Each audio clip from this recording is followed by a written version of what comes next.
Angie Ricono, KCTV5, investigative reporter, has been all over this story.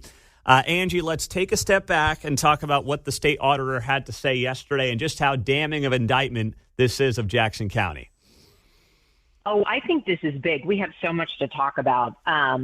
So it's about notification, how you were notified about your increase.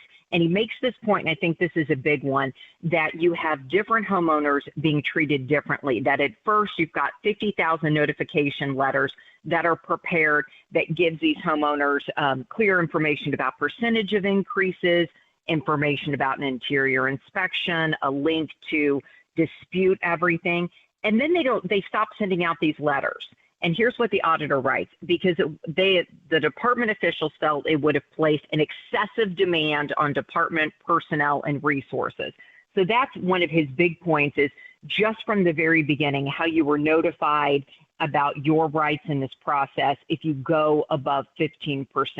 And he's like, state statute is really clear. I think what's interesting is after this scathing audit comes out, you have the county saying, well, we need to clarify things. Obviously, they're confused.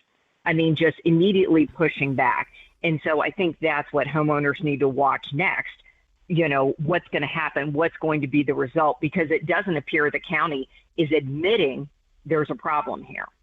Well, no, if they admit that they broke state law, I mean, they've got a whole slew of legal issues after that, right? So they're never going to do that. Oh, Not even that, but can you imagine what it's going to take to unwind it at this point? Because you have levies that have been set. I mean, it's like just a few weeks, less than that, until your taxes are due. So for it to get to this point, which is where it had to go, right? Because you had a lot of homeowners and other people and legislators bringing things up and trying to have, solutions early on. No one did it.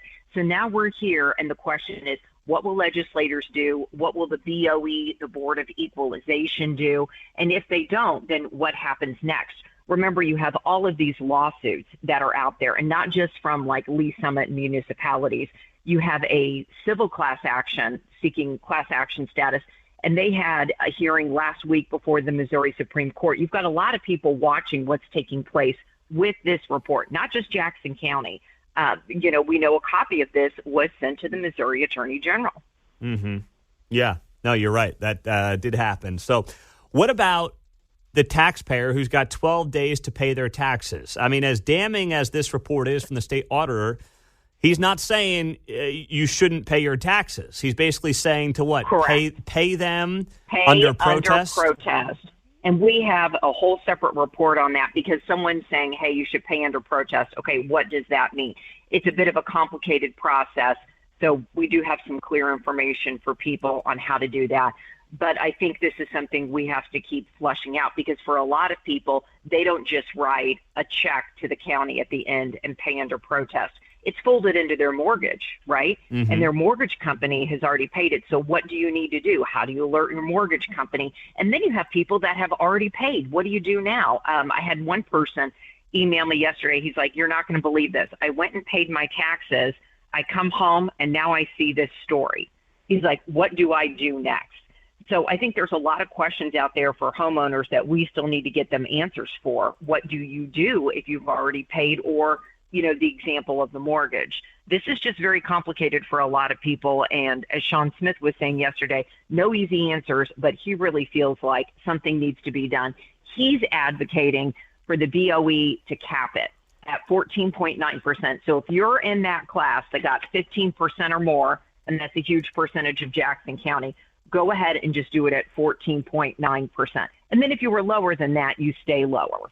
He's not saying across the board 14.9%. He's just saying for those who went 15% or higher. But there's a lot of other options that are out there, and we'll just have to see what people start discussing. It could be another solution the auditor floated out there is going back to 2022 values. But then, like you said, that the county's pushing back. But that throws off then, like you said, all the mill rates that were set by the counties or the school boards, the municipalities, and things like that. Yes. This is complicated. What a mess. All right. So I know. Is anybody going to pay a price for this at all? I mean, is there anybody? This is a joke. If you or I break the law, we're going to jail. I don't understand. Oh, I know. Is anybody at the very least getting fired? No, it doesn't appear that way so far. I mean, we'll have to see how the day unfolds. One legislator has called for Gail McCann Beatty to be fired. But, which one? Who did that? It was Manny Abarca. He messaged me. He's like, she needs to be fired. But I don't know if that's going to happen. I mean, Frank White has really stood by her. In 2019, we were covering a different issue with Jackson County taxes, and that's when they did 14.9% for, you could see it on a map, a specific, part of the county. It's like some people were really nailed, and then other, almost like geographic by design, led to a ton of lawsuits. The county ultimately prevails in court because the courts always say, hey, there's, a way to resolve this. You can appeal. So I think the county is very emboldened after some of these court rulings. And it was interesting, the response we got from the county pointed to court rulings that were like, hey, some different nuances of it. But we've got a newer law in the books now, Pete. And I think that's what all the homeowners need to be watching. That, if you have that increase of 15% or more, that there's supposed to be a physical inspection. So what does a physical inspection mean? What does notification mean? It's all of these fine points. And the auditor doesn't get into everything in that law. He's just talking about the notification process. Last thing, what about this Tyler Technologies company that did all the assessments? I mean, is there any legal responsibility for them?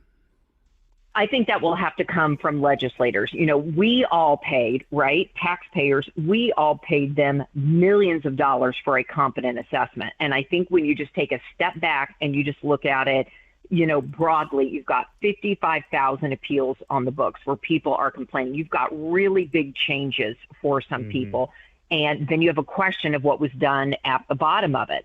And just even the county, doing things one way according to the auditor and then deciding it was too much work. So let's downshift and do something that's a little less clear. And that's kind of what we're hearing from the county is technically they think what they did will satisfy the law. But I think there's a difference between satisfying the law and doing the most that you can do for homeowners, making things as clear as possible. Wow. Angie Ricono, KCTV5 investigative reporter, all over the story. Thank you, Angie, for the time. We so appreciate it. And we'll be talking to you soon on this. Sounds good. Thanks, Pete.